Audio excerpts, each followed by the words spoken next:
A big what's up to everybody, welcome back to the channel. So the Philadelphia 76ers finished out the Washington Wizards in 5 games of their series, closing them 4-1. A moment of silence for everyone who thought that this joint was going to 7 when the series first started, and doubled down on their prediction after Joel got hurt.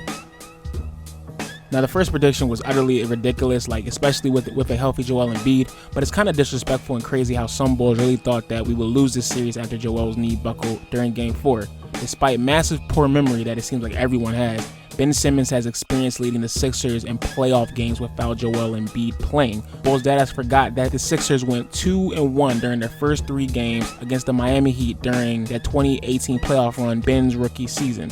And that Heat team was way more physical than the Wizards, not to mention that conglomerate of Sixers was less talented than this year.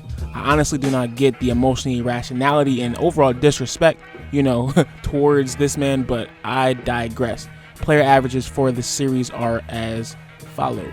Ben himself averaged 15 points, 10.2 rebounds, 9 assists, finished the series with a plus or minus of positive .16 and only had 2 turnovers. Tobias Harris, big game Toby, averaged 25 points, 10 rebounds, shooting 50% from the field and 38% on 3. Toby had a comeback series, especially him, selling out last year in the bubble.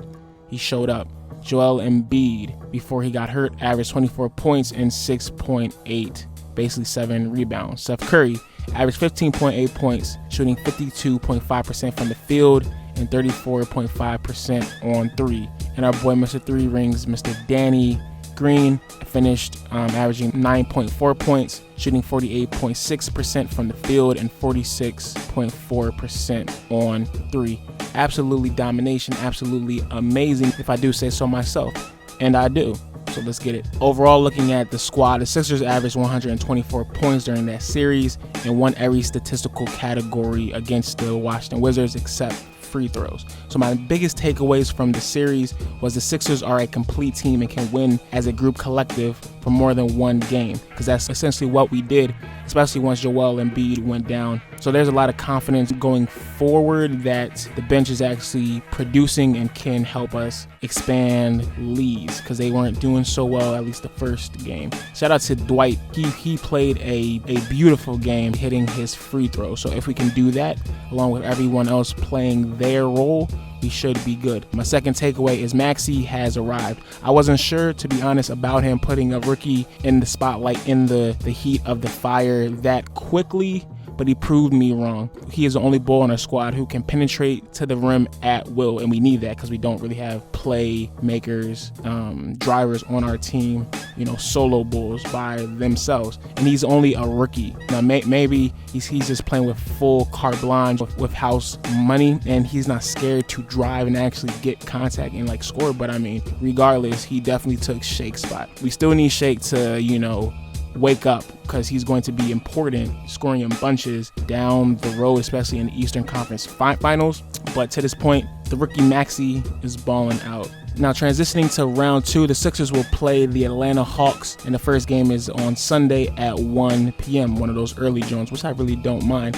Atlanta beat their first round matchup against the New York Knickerbockers 4-1, and shout out to them for shocking common thought, gentlemen, sweeping the team that most people predicted to win the series, and that would be the bum New York Knicks. I've low-key become a Trae fan after that series, and I know I'm supposed to be the ice Trae hater, which I am, but I have a soft spot for people who prove bulls wrong and then talk they ish while they're proving themselves. Trae was balling out that series, and you got to give the man credit, because credit is due.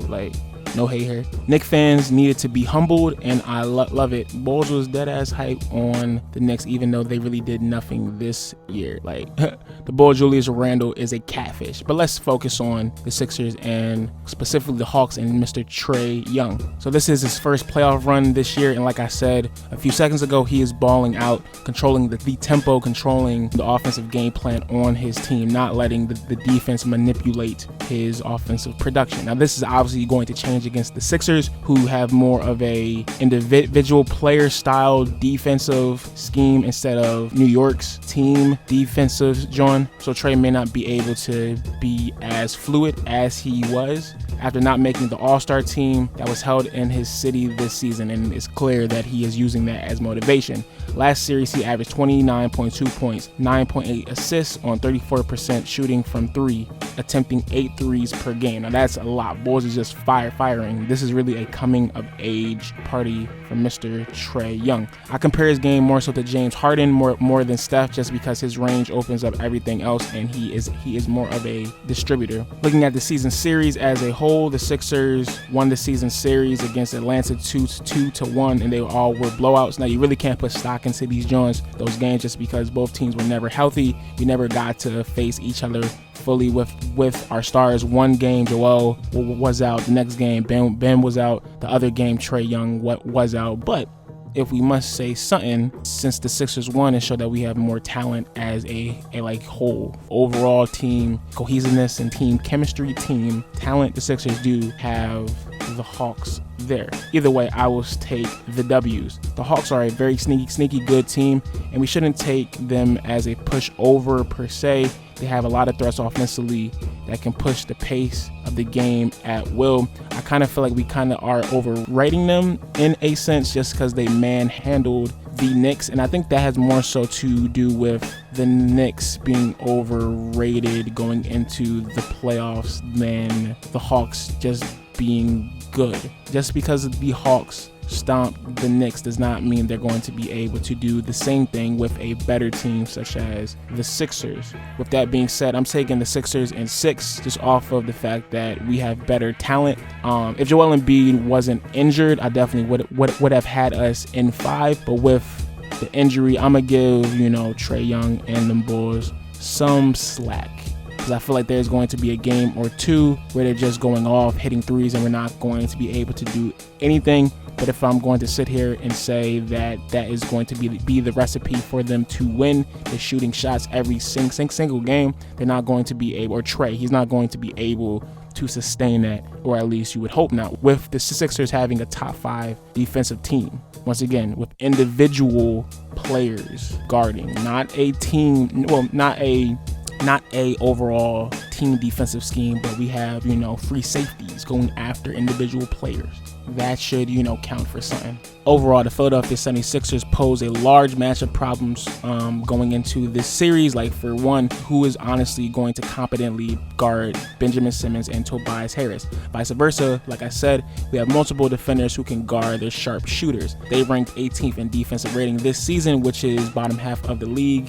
And last time I checked, defense wins championships. Their offense is nowhere near as lethal as the Brooklyn Nets of this year or peak Golden State. So I do not see how they could sustain these shooting performances over 3 games. Like, just because these Bulls shoot well does not mean they are historically good. Like, come on, guys. Let's actually critically think. Best believe the clamps are coming, especially when Joe comes back to the series. So my keys to the series: slowing down Trae Young, that's a duh. 2, slowing down the Hawks' pace if they play fast. Not to say that the Sixers cannot keep up, but you don't want to play into your opponent's hands. Number 3, not giving up transition threes, which also feeds into the Hawks' pace, which is their favorite type of 3. We need to sharpen that up, especially if we go against the Brooklyn Nets in round 3 Eastern Conference Finals, because that's not going to be good. So I want to see how the Sixers limit Atlanta's transition points. Looking at their shot chart, which is up here on your screen right now, the Hawks love to shoot from the corner. Potentially, what I would do to win this series, I would let Trae Young go off and try to limit his teammates.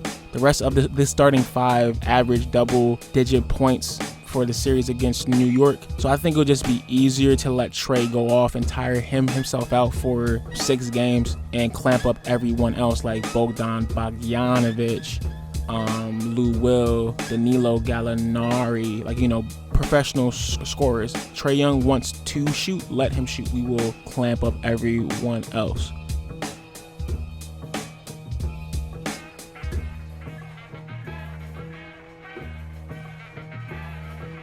So of course we're gonna have to talk about Joel. There's no point in risking him playing these games. Now I kind of feel like, honestly, I wouldn't play him until we lose a game. Now, yes, this is very risky because momentum is an actual big thing, but we should be able to lean on our team without Joel Embiid. We actually played well without him when he was injured during this season. For Christ's sake, like we can't be like scared, bro. Like I'm not scared. I am more scared of Joel's long-term health and his immediate health when we're going to need him in the later rounds. So I personally wouldn't play Joel until we lose a game. Joel needs to learn how to land. The way he plays, flopping to the floor and dunking when it isn't necessary, puts him at so much more risk, and he needs to change going forward for his health. I kind of knew that the injury was knee related off of the replay. As soon as that joint got shown, there's so much weight and so much pressure going down on that joint that there had to be something wrong, and especially when it you could clearly see that it buckled. But that's neither here nor there. Real quick, the Sixers medical staff are frauds and schemes, because they said there was no structural damage after the MRI, and now a few days later they're saying there are small micro tears. Yeah, freak out of here. But yeah, so good series win against the Washington Wizards. Took care of business. Looking forward to this Hawks series. It should be good. It might get a little dicey just because Joel Embiid isn't fully healthy, but if we really lose to the Hawks in round 2 without Joel Embiid, or because of Joel Embiid, then throw this season away, hands down. No. So what do you think of the Sixers so far? How do you feel about their Washington Wizards series? What do you think the second round matchup, the second round series against Atlanta is going to go to? I got them going 6, but we shall see. Thank you everybody for pulling up and listening to A Brother Think. Like, comment, share, subscribe with a Sixers fiend if you feel so inclined. I'm going to leave you with a Ben Simmons press conference availability clip about what he thinks of the Hawks going into round 2. Enjoy it. As always, them Bulls are mad because the process worked. My name is Cain, and I will see you next time. Go Sixers. Peace. Ben, what's your thoughts on playing the Hawks? They beat the Knicks tonight. What's your thoughts on playing them? The series is over? Yeah, we gotta get ready for the Hawks. My thoughts? No real thoughts. Just, we gotta play the Hawks. I don't know. Now what about Trae Young? The best way to stop him, and how do you prepare for a guy like that? Film and then the game plan. All right.